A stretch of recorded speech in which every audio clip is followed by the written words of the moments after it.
I'm David Hillson, the Risk Doctor, and I'd like to talk to you about risk culture. This talk is called the ABC of risk culture because one of the Risk Doctor mottos is to understand profoundly so you can explain simply. So we know that culture is a very complex subject. What I hope to do in this short presentation is to demystify it and give you some practical ways to understand and develop a risk-mature culture. So let's start with first principles. What do you think of when you hear the word culture? A lot of people will think of images like this, with music or dance or drama or film. Or perhaps you think of other images of words that end in culture, like agriculture or horticulture or silviculture, that's growing trees, or viniculture, which is growing grapes. Well, that's all very well for the man on the street, but there is, of course, a more academic, a more technical definition of culture. And on this slide, I've pulled three of the definitions from the most leading thinkers in the field of culture. We've got a definition from Geert Hofstede, the Dutchman, another definition from Edgar Schein, perhaps the leading academic thinker on culture, and one from Vijay Sathe. And here you'll see with their various definitions, there are two common themes amongst them all. One is that culture is something which is shared. So they use words like the collective or the group or the community. And the second point about culture is that it's something internal and invisible. So we talk about culture being something of the mind, something of our understandings or our perceptions. And these two factors, that culture is shared by a group and that culture is something internal and invisible, are very important when we come to understand and manage our risk culture. So to produce a working definition of culture, I'd like to draw on some research that I did with the Institute of Risk Management, the IRM, in 2012. And here's the definition that we came up with, which draws on decades of understanding from the academics and from the philosophers and from our own practical experience. So we define culture as the values, beliefs, knowledge and understanding which is shared by a group of people with a common purpose. And I'd like to unpack some of the things behind that definition using a simple model that we call the ABC model. Well, it won't surprise you to know that C stands for culture. But where does culture come from?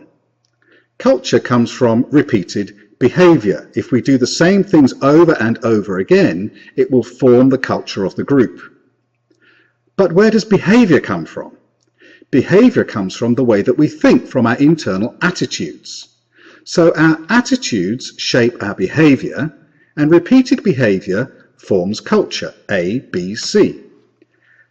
But of course there's a feedback because our culture in turn influences the way that we think and the way that we act.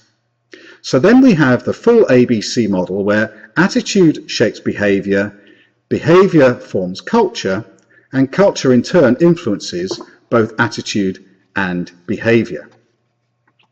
So on this slide, we just unpack that diagram in words, that culture is formed by repeated behavior. Behavior is shaped by the underlying attitudes, and both behavior and attitudes are influenced by the prevailing culture of the group. And with this cyclic set of interdependent relationships, we can form cycles which are reinforcing. Of course, the cycle could be bad. We could have a vicious cycle where thinking in the wrong way about risk, about anything really, thinking in the wrong way can lead us to inappropriate behavior. And that inappropriate behavior leads to a negative culture. And that in turn reinforces the poor thinking and the poor behavior. On the other hand, we could have a positive cycle, a virtuous cycle, where good thinking, where appropriate and mature thinking leads to the right kind of behavior, which in turn forms a positive and strong culture, which then feeds back to support the right kind of thinking and behaving. So that's the ABC model in its basic form. And it's based on a number of definitions, underlying definitions, which are shown on this slide. We've already seen that culture is the values, beliefs, knowledge and understanding shared by a group of people with a common purpose. But what about A and B? Attitude is the chosen position adopted by an individual or group in relation to a given situation and influenced by their perception of that situation. And behaviour, of course, are the things that we can see, the external observable actions, including our decisions and our communications and so on. So that's the generic ABC model of culture. We can, of course, make that into a model of risk culture by defining A, B and C for risk. So here we have definitions of risk attitude, the chosen position adopted by an individual or group in relation to risk and influenced by their risk perception. We can have risk-based behaviour, those external and observable risk-related actions, including our risk-based decision-making and processes and so on. And those in turn will form a risk culture, which is the internal values, beliefs, knowledge and understanding about risk, shared by a group of people with a common purpose. And with these definitions, we can form an ABC model for risk. So we see that risk culture of an organisation or a project team or a management board is formed by, is shaped by the repeated behaviour of that group towards risk. It's risk-based behaviour. And that risk-based behaviour is in turn driven by the risk attitudes of the individuals and the group. So those risk attitudes will shape the risk-based behaviour. The risk-based behaviour will in turn form the risk culture. And then the risk culture will feed back to influence the way that we think and act towards risk. So now we have an ABC model for risk culture, not just for culture in general. There are some things that we can derive from the ABC model which are true of culture in general, and they are specifically true about risk culture. So the first thing to say is that A is not C. Attitude is not culture. What that means is that we can't use the words that we use to describe risk attitude in order to describe risk culture. They're different things. So attitude is a way of thinking, and then culture is our knowledge and understanding and values and beliefs. So we can't use words like risk averse or risk seeking or risk tolerant about risk culture. Those are words we use to describe risk attitude. And the second obvious thing from the ABC model is that B is not C either. And so we can't use the very common phrase, the way we do things around here, to describe culture. The way we do things, of course, is our behaviour. So we need to be very clear about the distinction between attitudes, behaviour and culture and the relationships between them, so that if we want to develop a risk-mature or a risk-aware culture, we know what we're dealing with in terms of the influences on that, the attitudes and the behaviour, in order to build that culture. There's a couple of other things which come from the definition. One is that we talk about a number of components of culture. So we talk about values, beliefs, knowledge and understanding. And culture is not a unitary thing. It's not a single concept. There are a number of underlying parts that go to make up culture. And of course, what we ought to be doing if we're wanting to develop a risk-mature culture is to pay attention to each of those components, each of those elements. I won't have time in this short presentation to unpack those elements in turn, but there is good work on each of those areas, values, beliefs, knowledge and understanding about risk that we need to consider. The second thing is that if we define risk culture as those values, beliefs, knowledge and understanding about risk shared by a group of people with a common purpose, there are of course many groups of people with common purposes within an organisation. We have the whole organisation itself, so we could have a corporate risk culture. We have our senior management team and our boards, so we could have a management risk culture. We have project teams, so we could have a project risk culture, or we have a wider stakeholder network within the project community. So we see that risk culture is a multi-level concept, and it's important if we want to have an effective and strong risk culture to have all of those areas coherent and aligned with each other. We don't want to have an organisational risk culture which is different from a project risk culture, for example, because that will lead to conflicts and misunderstandings and make it very difficult for the two to communicate with each other. Why does risk culture matter? Everybody says it's important, and we know we should have one, and we should have a good, strong one, but why? I think there are three different types of reasons. The first is because it meets a compliance requirement. There are standards which say we should have, organizations should have, an expressed, mature risk culture. And on this slide are two examples, one from the international standard, the ISO 31000 standard, which says that management is responsible for ensuring that the organization's overall culture and its risk policy are aligned, and that our management decisions should lead to improvements in our risk culture. And then people like Standard & Poor's and the other regulatory ratings agencies say similar things. They will assess an organization's risk culture as one of the key influences on its ability to manage risk effectively.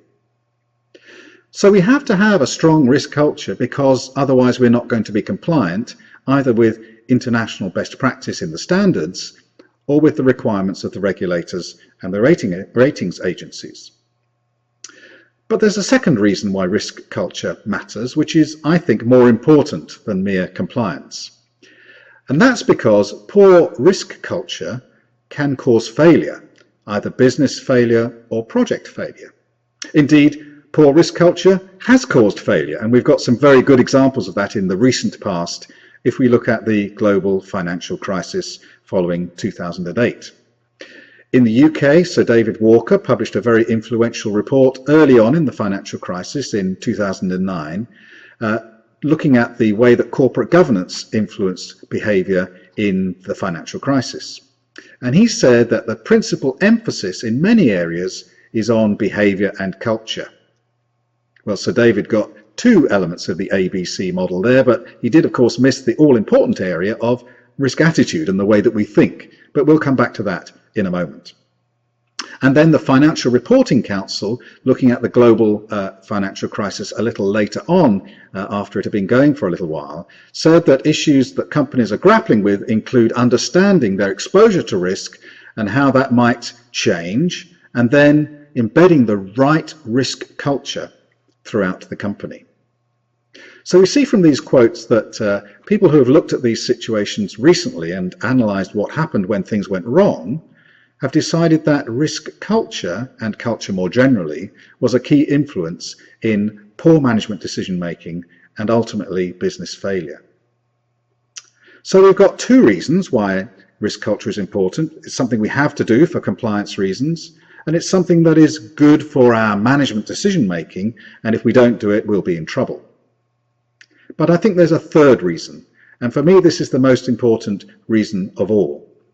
A strong risk culture will affect the effectiveness of our ability to manage risk, and a weak risk culture will also affect the way that we manage risk. So the Institute of Risk Management, in its risk culture reports in 2012 that I mentioned earlier on, this research project, said that the prevailing risk culture within an organisation can make it significantly better or significantly worse in the way it manages risks. And this, of course, is because of this vicious or virtuous circle that we talked about earlier on, and the relationship between attitude, behaviour and culture, that if we get into a bad way of thinking and behaving towards risk and build a negative risk culture, that will flow through into the way that we manage risk across the organisation and make it less effective. Whereas if we think appropriately about risk and then act properly towards risk within a strong risk culture, then we'll be more able to manage our risk effectively, leading to the achievement of our objectives across the organisation. So we have three compliance reasons, three good reasons for considering risk culture and for making sure that it's something that we pay attention to.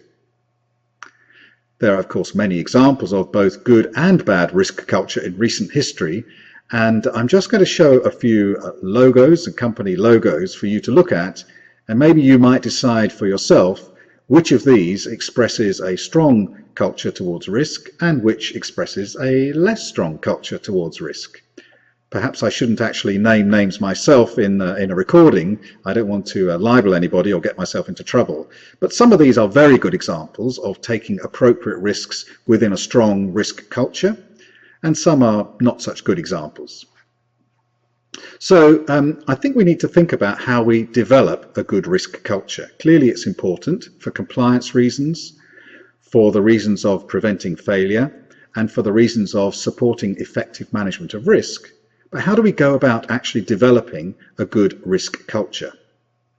Well, we can employ a very simple gap analysis process in the form of some kind of cultural diagnostic. And the gap analysis process has very simple steps. You first of all need to understand where you are and then define where you want to be and understand between those two places what needs to change. Then you design and implement a tailored risk culture change program, and then you implement it and re-benchmark at the end of that program to see if you've made an improvement and what needs to change going forward. So that's the basic shape of any gap analysis and improvement program. How do we have cultural diagnostics that will help us understand where we are and where we want to be in terms of risk culture? Well, the research program that I mentioned with the Institute of Risk Management in 2012 drew together a model of risk culture which we can use to support that kind of cultural diagnostic. And I'm going to give you the references for the IRM reports at the end of this presentation. So the IRM risk culture aspects model offers a number of different elements against which we can self-assess our own culture in our organizations or in our teams to see how we're doing. Now, without going into lots of detail, and you can of course see this model in the online reports from the IRM, I can show you on this next slide that the risk culture aspects model has 4 basic aspects, because it's the risk culture aspects model. Those are the tone at the top and how that determines our management of risk. That's governance, how we actually control the way that risk is managed within the organization. It's decision making in terms of how we use the results of the risk process to drive our decisions across the organization. And it's the area of competency and whether or not we are able to manage risk well. And then each of those 4 aspects has 2 diagnostic elements underneath it, so that we can use those to describe whether or not that particular aspect is being effective. So tone at the top is driven by our leadership in terms of risk management. How is that shown by our key leaders, our senior leaders, and also leaders in our project and program organizations? And are we offering a clear direction of how risk should be managed within the organization? Governance involves clear accountabilities for risk management and also transparency of risk information, so we know what the main risks are and why they matter. In terms of decision making, we need to make sure that our risk-based decisions are well informed by the threats and opportunities that we face and the context within which we have to manage them. And also in terms of decision making, that we reward appropriate risk taking through our performance management schemes. And lastly, in terms of competence, clearly we need to have a good, strong risk function, whether that's a chief risk officer and various risk champions through the organization, or whether it's more distributed in our organization. We have to make sure that the risk function has an appropriate status within the organization and that it's well resourced and empowered. And also that we have the necessary skills to manage risk effectively across the organization. So those are the 4 main aspects of the risk culture model and the elements, the diagnostic elements beneath them. And we could design a self-assessment questionnaire, or we could have a set of targeted interviews to assess the culture within our organization or our project team against the risk culture aspects model. So that's one way to develop risk culture, by doing some kind of benchmarking and gap analysis followed by an improvement program. But there's another way that we could develop risk culture, by going back to the ABC model. And in the ABC model, we see that culture is developed by repeated behavior. So maybe we could change our risk culture by changing our risk-based behavior. But behavior in turn is influenced by both the attitudes, the way we think, and then in a cycle by the culture that we're forming. And it turns out to be very hard to produce lasting change in behavior towards risk. And I'm sure if you've ever tried that in any of your organizations, you'll know that that's true. We can have policies and roadshows and communication and newsletters. We can have websites and we can have training courses. We can have new processes, all aiming to change our behavior towards risk. But in practice, people tend to go back to their old tried and tested methods some of which may not be very appropriate. So although we do need to change behaviour, maybe that's not the right place to start. In the ABC model, we see that if we change our risk attitude, that will influence our risk behaviour, which in turn will develop our risk culture. So maybe the right thing to do is to start with risk attitude in terms of the ABC flow to change the way that people think about risk. So that in turn will derive their behaviour towards risk and form a more mature, risk-aware risk culture. So let's see how we might do that. How could you change your attitude to risk? Well, here I'd like to refer to some research which I've done with my colleague Dr. Ruth Murray Webster into the structure of risk attitude and the way it can be managed. If we wanted to draw a picture of the way that different people respond to risk, whether that's individuals or project teams or groups or whole organisations or even society, we could think that some people might have a positive response to uncertainty and others might have a negative response to uncertainty, and still others might have some kind of neutral position in the middle where they don't feel strongly either way. And we could draw a kind of diagram like this, a kind of double inverted utility curve, which shows that there are different strengths of positive response to uncertainty and different strengths of negative response to uncertainty. Now this is just a sketch, but you could see how any individual could be positioned at any position, any place on this particular curve, and so could any organisation, ranging from very strongly positive to very strongly negative, passing through no real feeling one way or the other. In order to discuss this kind of curve, it's helpful if we divide it into zones, and typically this is done in 3 areas. We can talk about the most negative area, which we call risk averse. People are either strongly risk averse or maybe not so strongly. They feel, oh, risk is a bit worrying or risk is a disaster. On the right hand side, we have the positive response, which we call risk seeking. Either people say, oh yeah, risk, that's quite good, or fantastic, bring it on. More risk is more interesting. And in the middle, we talk about risk tolerant, where people just say, yeah, okay, risk is there, I have to deal with it, it's part of my job, it's nothing special. Now, showing that we have a range of potential risk attitudes for individuals and groups gives us 3 very important characteristics of risk attitude. The first is that risk attitude is variable. So you as an individual and I as an individual could adopt any position on that curve in different situations. So if we're talking about my job prospects, or we're talking about bringing up my children, or about managing my career or investing for my pension, in some circumstances I might be very risk averse, and other circumstances I might be very risk seeking. It depends. So risk attitude is variable. If it's variable, then I could choose my risk attitude intentionally. I could decide in a particular situation that I need to be, that I want to be more risk seeking than is my natural preference. Or I could decide that I want to be more risk averse. I need to be more risk averse and more careful. Which brings us to the third key characteristic of risk attitude. Not only is it chosen and variable, but it can be managed. So let's think about how different people think about risk, those different attitudes to risk, and how that affects their behaviour. And remember that we're looking for the values, beliefs, knowledge and understanding about risk that are held by different individuals and groups.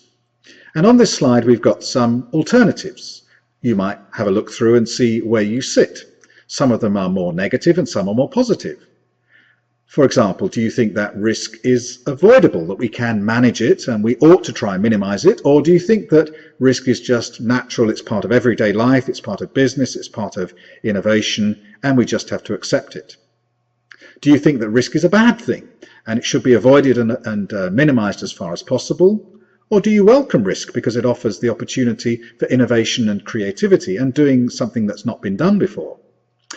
Do you think that high risk means that a situation is dangerous or that it's exciting, that risk should be prevented or exploited, and so on? You'll see the list of things here.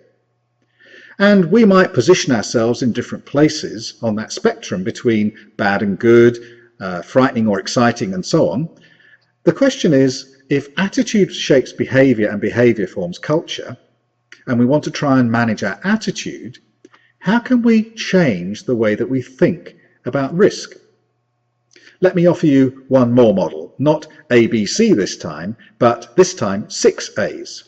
And the 6 A's model starts with awareness, 2 A's, awareness and appreciation. The 6 A's model, developed by myself and Dr. Murray Webster, has a basis in emotional intelligence or emotional literacy, but we've developed it specifically for thinking about how we can manage our risk attitudes as individuals and groups. So it starts by looking at the ABC model in the top box with awareness and appreciation, understanding what our current risk attitude is, the way that we as individuals and groups think about risk, and then how that influences our risk-based behavior and ultimately our risk culture. So those are the first 2 A's, awareness, what's going on, appreciation, where did it come from? The third A is assessment. Is this okay? Is this attitude leading to appropriate behavior and building a positive culture? Or is this attitude leading to inappropriate behavior and the wrong risk culture? So we have an assessment step. And maybe we might use that cultural diagnostic that we talked about earlier to define that. And then we have 2 options. If we think from our assessment that our existing risk attitude is okay, and it's leading to good behavior and a strong risk culture, then we can just accept it. We can continue with that particular risk attitude, behavior and culture and see where it takes us. If on the other hand our assessment says, no, we're thinking wrong about risk, which is leading to the wrong kind of behavior and a weak or inappropriate risk culture, then we need to do something, we need to intervene, which leads us to the last 2 A's of the 6 A's model, which is assertion, describing the need for change and making sure everybody is on board with that, and then action, actually making the change. And you'll see that the last part of the 6 A's model is a feedback loop from the bottom, from the either acceptance or assertion and actions steps, in order to go back to assessment to say, well, is this still okay? Now we've made a change, is it still okay, or do we need to do something else? So I think the 6 A's model, although there's a lot of, again, depth behind it, and each of these A's has different stages and ways of diagnosing them and ways of implementing them, it gives us a fairly well-condensed, well-described framework for understanding our existing risk attitude and how it affects the way we behave, and deciding whether that's appropriate, and if not, changing it. And I think you could probably do that. You could probably implement the 6 A's framework in your organization, your project team, or for yourself as an individual. So let me finalize the presentation here with some last thoughts and try and draw the threads together. You'll remember that we started with some views from the street on what culture might mean, and we showed some pictures of culture in terms of art and drama and film and architecture and dance and music. We also showed some pictures in terms of agriculture, horticulture, and so on. These 2 sets of pictures were, of course, not random. They are 2 groups of views of culture which are very important. The first set of culture in terms of music and drama and film and so on is about how we express ourselves. And the second set in terms of agriculture and horticulture is to do with growing things. And both of those things are important aspects of our organizational culture and also of our risk culture. So the questions of self-expression are around who are we? What's our identity as an organization or as a project team? And what are we expressing out of that identity in terms of the way that we approach risk and the way that we manage it? And the issues around growth are similar. How are we growing? Are we growing towards or away from maturity? Are we being fruitful? What are we reproducing as we grow? Is it healthy or is it unhealthy? So I think these 2 groups of definitions of culture that we started with are actually quite interesting in terms of diagnosing our wider organizational culture in terms of self-expression and in terms of growth and reproduction. But they're also very important in terms of our risk culture, in terms of understanding how we express our views of risk and whether or not that's leading to something which is healthy and growing. Well, let me finish with the all-important so what slide. I hope you found some of these ideas interesting, but this is to summarize what we've seen through the ABC model. The ABC model is generic for all types of attitude, behavior, and culture. It links these three things together and shows that as attitude leads to behavior which forms culture, and culture in turn feeds back and influences the way we think and the way we act, we can form cycles which are reinforcing either for good or for bad. And the same is true of risk culture. We can have a cycle of the way we think about risk, of influencing our behavior towards risk, which forms our overall risk culture, and that in turn goes back and reinforces the way we think and act towards risk. We've also seen that risk culture matters. It's important for compliance reasons to avoid us making big mistakes, but also because it makes risk management more or less effective within our organization. It drives the way that we think about risk and the types of risk that we take within our organizations. It's also important to recognize that if we get risk culture wrong, if we have an inappropriate or weak risk culture, it can cause us problems, either taking too much risk or too little risk, which can lead to lack of growth or lack of innovation, or betting the company on something which ultimately turns out to fail. The recommendation from the ABC model is that we should assess our risk culture against some kind of framework. Maybe the IRM risk culture aspects model would be appropriate. But that we can change risk culture by going back through the ABC model to the beginning and starting with risk attitude and using something like the 6 A's framework to intentionally understand, assess and manage our risk attitude, which will lead through into changed behavior and ultimately a stronger culture. And that will enable us to take the right risks safely and enhance our chances of business and project success. Well, I hope you found that useful. I've mentioned several times in this presentation the research that was done with the Institute of Risk Management in 2012, and I was part of the core team that contributed to that, and particularly I brought the ABC model as one of the central themes of that report. And here you'll see the website for the IRM with the particular links that you can reach to get the risk culture reports. There's a short report which is aimed at boards, and that's free to download. And then there's a more detailed report called Resources for Practitioners, which gives all of the detailed research and the detailed resources that you can use to implement it. So the IRM risk culture reports are definitely worth reading. Well, that's the end of this short presentation on the ABC of risk culture. I hope you found it useful. I hope you can implement some of these ideas. I'm David Hillson, the Risk Doctor, and please do feel free to contact me if you have any questions or if you have any further thoughts on this subject. And we will, of course, be answering questions and answers as part of this ERM online risk conference later on. So thank you very much for your attention, and I wish you success in managing your risks. Goodbye.